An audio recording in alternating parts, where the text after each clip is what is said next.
my God, can he not see you? If he doesn't want to touch you, then, like, he's not well. But I support your marriage. Obviously, I support your marriage. She got diagnosed with terminal cancer, left her husband, slept with over 183 men, and ended up with a hit podcast, a memoir, and now a Hulu series with an Oscar nominee playing her. Welcome to Dying for Sex. But this isn't just about one woman's story. It's about the message, the agenda, the way trauma gets dressed up as empowerment. Before we dive in, quick shout out to Mr. DT from the Patreon gang for sending this one in. Appreciate you, brother. This one's a wild ride. Salute! So let's go in. Article and series. Let's talk about it. Quick note, to give you the best experience without copyright interruptions, our full uncut content is available on Patreon. So if you enjoy our content and want the full experience, support us on Patreon. Patreon gang, salute! Now it's time for us to get into this and do what we gotta do. Because we many.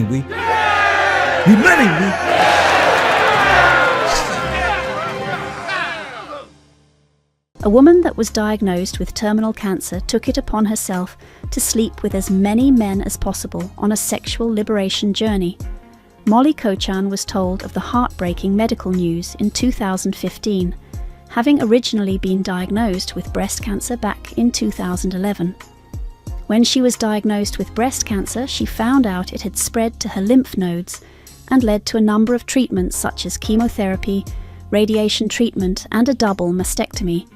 But sadly, by 2015, the cancer had spread to her bones, brain, and liver. While many may choose to go travelling or undertake a once-in-a-lifetime experience, Kochan chose to go down a different route with the goal of sleeping with as many men as she wanted to. The Los Angeles resident sadly passed away in March 2019, aged 45, but had recorded a 6-part podcast, Dying for Sex, and written a memoir titled Screw Cancer, Becoming Whole, before she died. The former was thought up by both her and best friend Nikki Boyer back in 2018, as Kochan had been documenting her sexcapades and decided to make a podcast discussing them as well as her illness. It's garnered millions of downloads since its release in February 2020.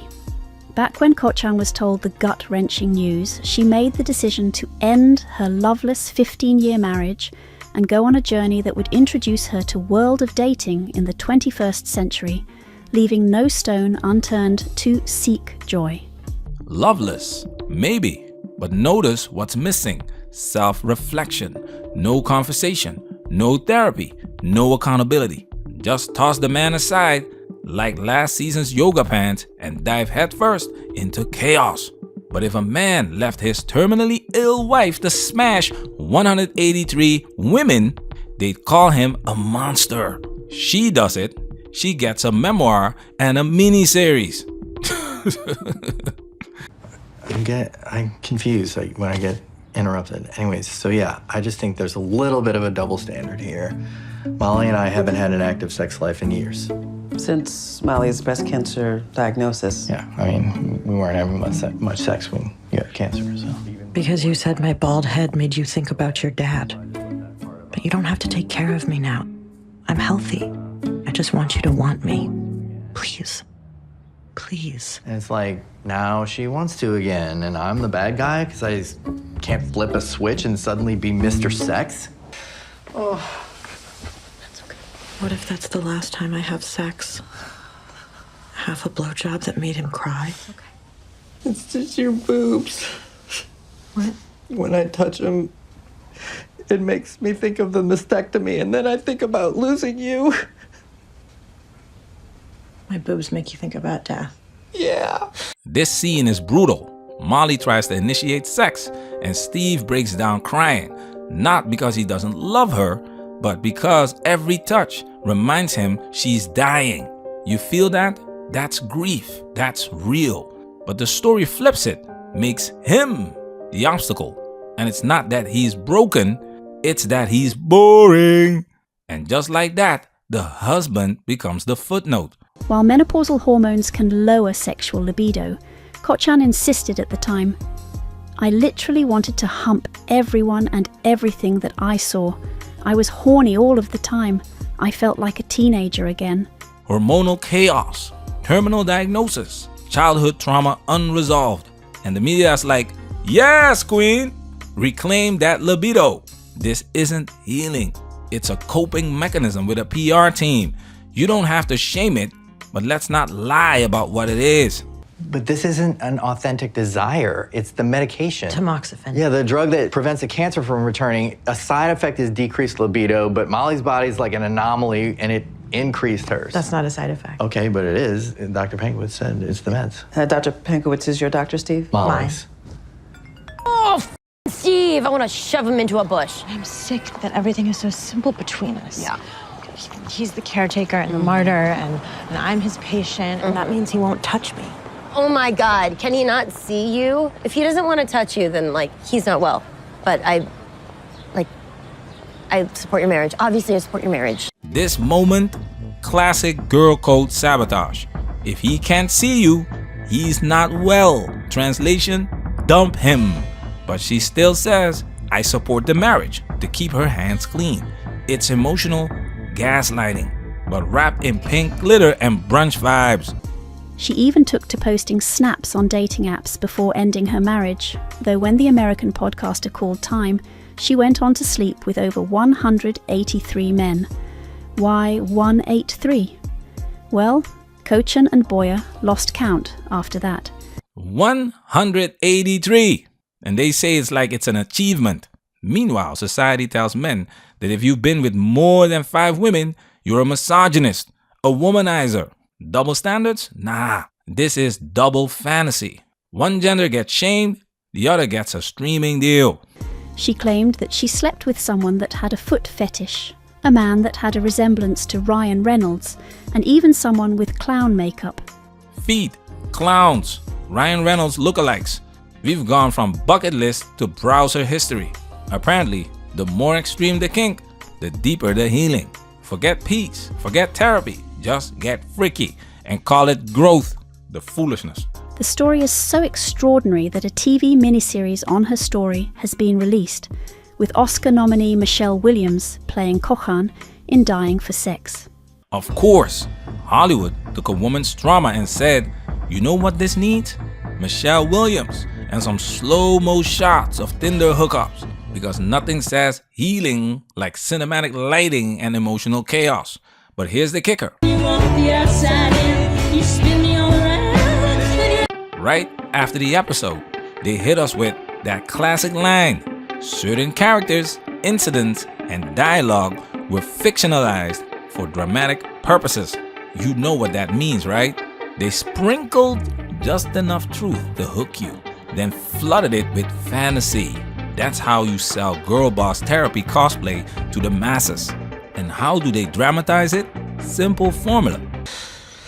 I just don't understand. Like, what is this all about? Like, what is this need of yours to blow me? Because it's a little weird considering what happened to you. Make the man a weepy buffoon. Make the woman a phoenix rising from a vibrator. Steve, the husband, is crying during sex. Not because he's weak, but because he loves her. Because he's grieving. But the way they frame it, he's the boring problem. She's the radiant solution. That's the same energy as Sex Life. You remember that show? A woman with a perfect husband, a good life, and kids suddenly decides she misses the chaos and drama of her youth. So she throws the whole thing out for nostalgia DICK and bathtub flashbacks. And that gets greenlit for multiple seasons. But show me the show where a husband processes his pain, quietly breaks down, and tries to rebuild himself through healing and connection. Exactly, it doesn't exist because it wouldn't trend. The male buffoon is the foundation of this genre. And what do they build on top of it? But that doesn't give you the right to stand outside my store and scream like a Don't come out lunatic. here and tell 2 people in a private... Look at her. Not afraid. Everything out in the open. I love this woman. Girl power, glitter, and gaslighting. It's not storytelling, it's strategy. Strategy to keep women watching and men silent. The podcast does explore her liberation journey, but it also dives into things surrounding her trauma and childhood, alleging that one of her mum's boyfriends abused her when she was just 7. Ko-chan would often get health scares, and when these escalated, so did her sexual adventures. As she said, it was a good way to trump the distraction.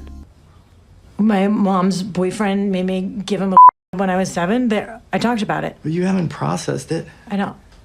What does that mean? You know when what do it you know means. that you've processed your childhood? You know what it means.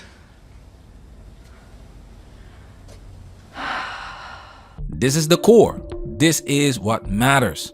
Childhood abuse at 7 years old that stays with you.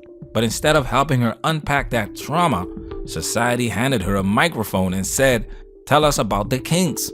That's not healing. That's exploitation. The tragedy isn't that she did it. The tragedy is that this is all she felt she could do. It didn't feel real. I couldn't even hear what the doctor was saying. I didn't feel sad. I just saw myself as a 7-year-old dancing. And this 7-year-old version of myself was being so mean to me. She was really a jerk. She knew. She knew what I'd done with my life and was mad about it. She knew that Steve didn't touch me anymore, and she got so sad because I think that she could see that I've spent my whole life being scared of what I feel, and I was so fucking pissed at her at this point. And also, she's a terrible dancer. So I'm standing there and I'm looking at him, and then all of a sudden I get this flash of a memory of this guy who went down on me in my 20s. I did not think you were going I to mean, his head is in my hands, so vivid. Like I could feel his hair and my fingers. I mean, someone walked in on us. I never even finished, but it was the best I've ever felt.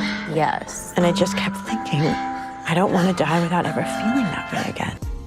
Sex makes me feel alive, and it's a great distraction from being sick, Ko-chan said before her death. I don't think I would do any of this stuff without the cancer. Even though I'd maybe want to, I'd be a little more cautious about everything. That's the quiet part. Even she admits it. This wasn't liberation. This was desperation. And now they're selling that desperation to other women as empowerment. Be careful what stories you glorify. They become someone else's blueprint. Speaking about her late friend's memoir, Boyer said, "It wasn't so much about the kinks and fetishes. The first escapade she had with this one guy, and it reignited something. He ends up killing himself, and the stuff she processes around this guy is revisited trauma. It was never in the podcast, and I don't think she fully wrapped her head around it." Ko-chan also decided to reconnect with her parents while terminally ill, and admitted that she was in love with herself, writing before her death. "I wish I could cap off the Whirlwind Hospital story with an amazing tale about a guy who swept me off my feet and made me blush, but my visitor never showed up. I realize I did get to fall in love. I am in love with me." Of course, the final evolution, self-love as the end goal. No need for community, connection, or reconciliation. Just mirror, affirmations, and solo monologues. This isn't love, it's narcissism rebranded as healing. Molly's story is painful, it's real. But what's been done with it, that's a different kind of sickness. You take grief, trauma, abuse, and turn it into a hypersexual TV special with a body count.